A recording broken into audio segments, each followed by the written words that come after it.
Lai prieku sagādātu nevien acīm, bet arī savam vēderam, ik viens izstādes Nature Expo 2016 apmeklētājs tika mīļi sagaidīts Latgales Golds stendā, kur kārdinoši smaržoja Latgales speķis, desiņas un dažādi kūpinājumi.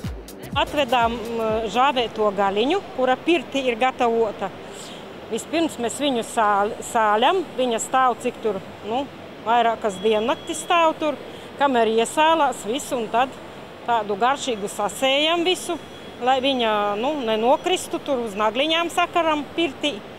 I tad žāvējam. Pašās beigās tur kadiķus liek, piparus uz krāsnes beram, rudzu miltus. Tas tāds triks mūsu maziņais. Kas tad vēl ir šodien atvests līdzi? Speķītis ir maize rudzu, kvasiņi savesti, siers savs arī ir. Braukojam pa visu pasauli, rodam latgaļu garšu, latgaļu tradīcijas, gan dzīdojam dzīsmis, voram abādu zupas vai rudzu blīnus capam iz ugunskura. Tā kā droši cilvēki paskatās, kā mēs to daram, pagaršoj i grib turais atbraukt poši iz Latgali. I to visu pagaršot iz vīdes. Mēs tagad braukājam bieži katru nedēļu uz Kalnciem ar tirdziņu.